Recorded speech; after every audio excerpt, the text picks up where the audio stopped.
So sa video ito mga kadyani, magpapaalala ako sa inyo na please, huwag kayong nagpapaniwala sa mga account, FB pages, FB groups, o kung ano man yung mga makikita ninyo na nag-aalok na mga tulong daw para mawala yung mga loan nyo sa mga OLA at sa mga pamimiki at pagkaya ng mga images o ng mga kilala sa mga biktima ng OLA na nagtatanggol sa atin. Please, panoorin nyo ng buong video ito.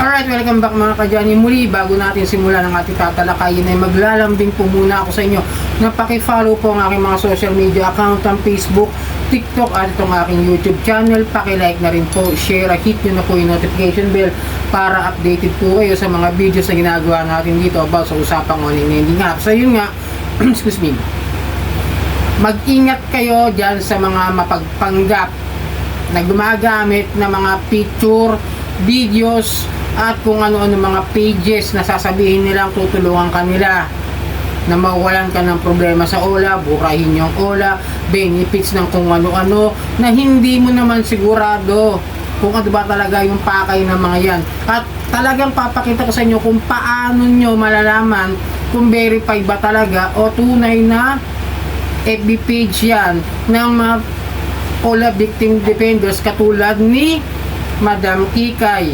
Okay? Meron kasi nag-message sa akin sa GC ko na kung saan ay may lumapit nga dito kay Ma'am Kikay at may bayad na kung sakaling papasok daw ay meron agad na 500 something like that o kung ano man yung presyo sinasabi. Yes! Sabihin na nito, alam ko may bayad talaga pagka VIP ka sa Fight Online Loan Sharks na page tsaka doon sa United OLA Victims Movement. Alam ko may bayad pero hindi ako sure dahil wala akong alam about doon sa mga kanilang organisasyon. Oo, kakilala ko sila in person, nagkikita kami pag nagkakaroon ng mass filing, kakausap-usap ka. Pero hindi ko alam yung mga ganyan, ha? Okay, lilinawin ko lang, hindi ko alam kung magkano o kung ano man yung mga transaksyon nila sa inyo. Pero tandaan ninyo na hindi basta-basta nakikipag-usap si Kikay kung kani-kanino sa messenger.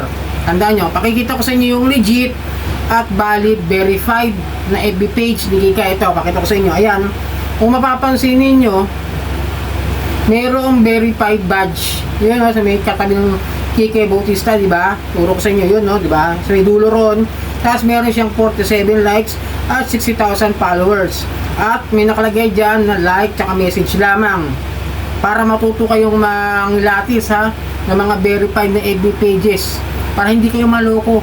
Para hindi kayo malinlang ng mga scammer na yan. And then, ito yung peke. Yan yung peke. Meron siyang 47k likes din at 60k followers din. Founder of United. Pero, meron siya nakalagay na add friend. Diba? At wala siyang verified badge ng Facebook o ng Meta. Diba?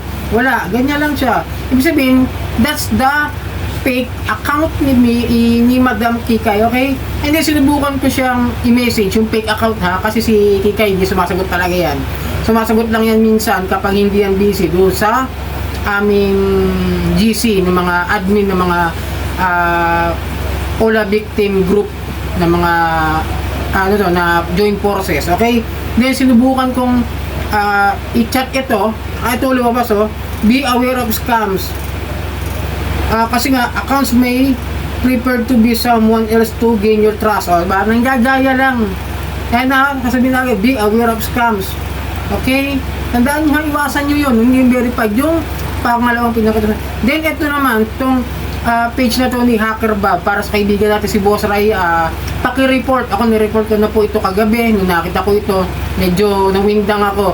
AI management generated. Diba? Pagbiruin mo, ang daming naka-hashtag. Ultimo si Team Marcos, naka-hashtag dyan. Boss Ray, naka-hashtag. Alas lahat nandiyan naka-hashtag. Tapos videos yan. Nasasabihin kayo niyang burahin yung mga OLA loans ninyo. Yung inyong loan, buburahin daw. Diba? Ginamit pa yung video niya para manghikayat na mang-uto at mang-scam na mga biktima ng OLA. Please, maging mapanuri kayo sa mga pinapanood nyo, mga sinusubaybayan ninyo mga tao na tumutulong sa mga biktima ng OLA. Okay? Pag yung punuroy, buti sa akin, wala pa naman. Pero nakaras ako ngayon. Ito yung talagang video ko. Ito lang kasi paalala ko lang sa inyo yon, na iwasan nyo yung mga ganyang klase ng mga pages at yung mga ano na dapat nire-report natin. Okay? And then, ito, iwasan nyo yung mga links na mga text. Okay? Mga nag-o-offer sa inyo.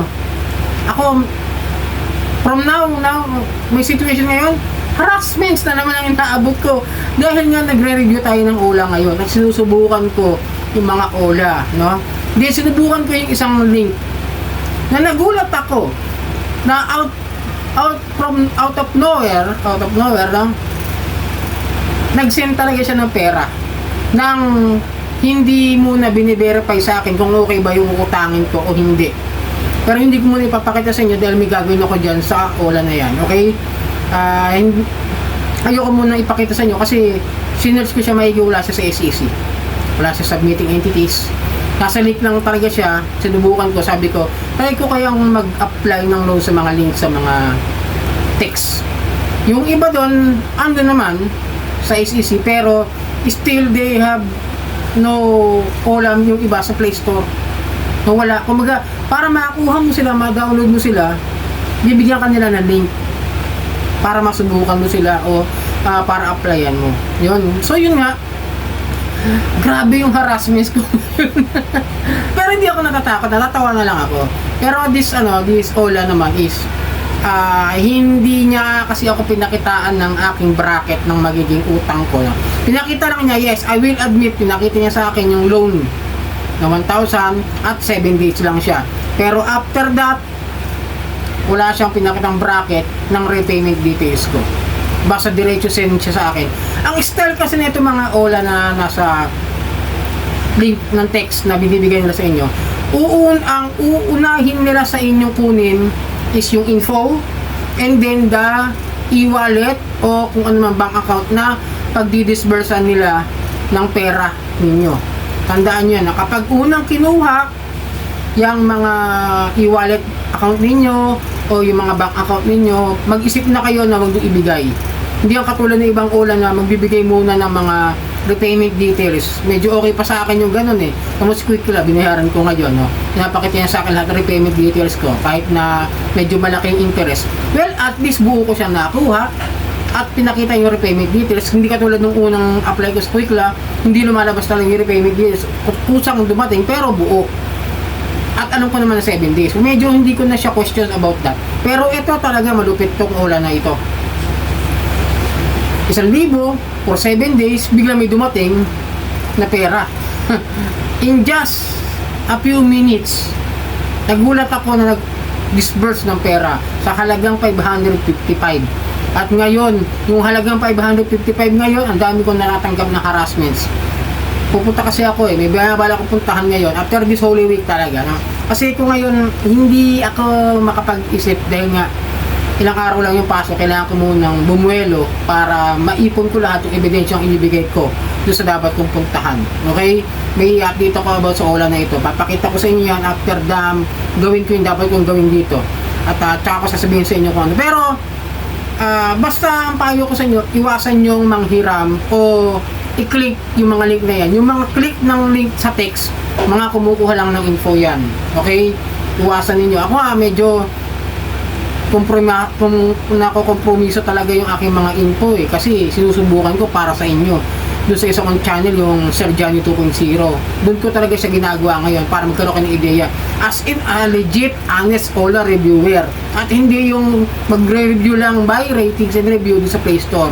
Gusto ko kasi maranasan ko in my own at hindi sa kwento lang ng iba. Okay? Ganun. Pero iwasan nyo yun, no? Yung mga links sa text ng mga OLA. Iwasan nyo i-download yan. Please lang, nakikiusap ako. So sana nakatulong ang video ito. Muli maglalanding ako sa inyo na paki-follow po ang mga social media account, Facebook, TikTok at itong aking YouTube channel. Maraming pong salamat at hanggang sa muli.